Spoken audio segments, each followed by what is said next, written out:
Hello. Hi Rahul, ഞാൻ പ്രശസ്തമായ ഒരു എക്സ്ചേഞ്ചിൽ നിന്നാണ് വിളിക്കുന്നത്. ഞങ്ങളുടെ എക്സ്ചേഞ്ചിൽ താങ്കളെ പോലുള്ള ട്രേഡ് നിക്ഷേപകർക്ക് വേണ്ടി എക്സ്ചേഞ്ചിൽ നിന്നും നേരിട്ടൊരു ഓഫറുണ്ട്. എക്സ്ചേഞ്ചിൽ നിന്ന് വിളിക്കാന്നോ? എന്താ പറയൂ. നിക്ഷേപകർക്ക് സമയപരിധിക്കുള്ളിൽ നിന്നുകൊണ്ട് മാത്രമാണ് ഈ ഓഫർ കൊടുക്കുന്നത്. അതായത് ഞങ്ങളുടെ എക്സ്പേർട്സ് ആണ് നിങ്ങൾക്ക് വേണ്ടി ട്രേഡ് ചെയ്യുന്നത്. എന്ത്, അങ്ങനെയാണോ? അതിന് ഞാനെന്താ ചെയ്യണ്ടേ? താങ്കൾ ട്രേഡിങ്ങിന് വേണ്ട അപ്ഫ്രണ്ട് മാർജിൻ മണി ഡെപ്പോസിറ്റ് ചെയ്യണം. അതിനൊരു ചെറിയ അഡ്വൈസറി ഫീ കൂടി തന്നാൽ മതി. അപ്പോൾ നിങ്ങൾക്കറിയാം നിങ്ങളുടെ ലാഭം എത്രത്തോളം കൂടുമെന്ന്. എന്നാ നിങ്ങൾ ഡീറ്റെയിൽസ് എത്രയും പെട്ടെന്ന് അയക്ക്. പണം ഞാൻ പെട്ടെന്ന് തന്നെ ട്രാൻസ്ഫർ ചെയ്യാം. എന്താ കാര്യം രാഹുൽ?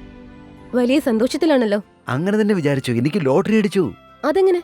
നമ്മുടെ രാജ്യത്ത് പ്രശസ്തമായ ഒരു എക്സ്ചേഞ്ച് പരിമിതമായ കാലത്തേക്ക് ഒരു ഓഫർ കൊടുക്കുന്നുണ്ട്. അതിൽ ഞാനും ഉണ്ട്. എങ്ങനെയുള്ള ഓഫർ? എക്സ്ചേഞ്ചിലെ എക്സ്പേർട്ടുകൾ എനിക്ക് വേണ്ടി ട്രേഡിങ്ങിലൂടെ ലാഭം ഉണ്ടാക്കി തരും.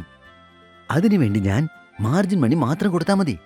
അതിന്റെ കൂടെ ചെറിയൊരു അഡ്വൈസറി ഫീസും. ഒരു മിനിറ്റ്, നിനക്ക് ശരിക്കും വിശ്വാസമുണ്ടോ ഈ കോൾ എക്സ്ചേഞ്ചിൽ നിന്ന് തന്നെയാണെന്ന്? എന്റെ ട്രേഡിങ്ങിനെ കുറിച്ച് അവർക്കറിയാലോ. അതുകൊണ്ടാണല്ലോ എക്സ്ചേഞ്ചിൽ നിന്ന് കോള് വന്നത്. സ്കാമേഴ്സിന് നമ്മുടെ എല്ലാം പേഴ്സണൽ ഡാറ്റ കളക്ട് ചെയ്യാൻ സാധിക്കും.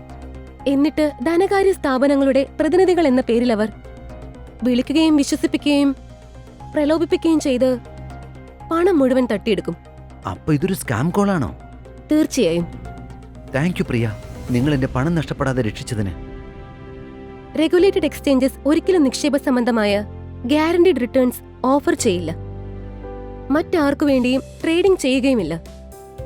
ഇത്തരം ഓഫറുകൾ നൽകി ധനകാര്യ സ്ഥാപനങ്ങളിൽ നിന്നാണ് എന്ന് അവകാശപ്പെട്ടു വരുന്ന കോളുകളുടെ വിശ്വാസ്യത ഉടൻ പരിശോധിക്കുക. കാര്യങ്ങൾ മനസ്സിലാക്കൂ, ശരിയായി നിക്ഷേപിക്കൂ.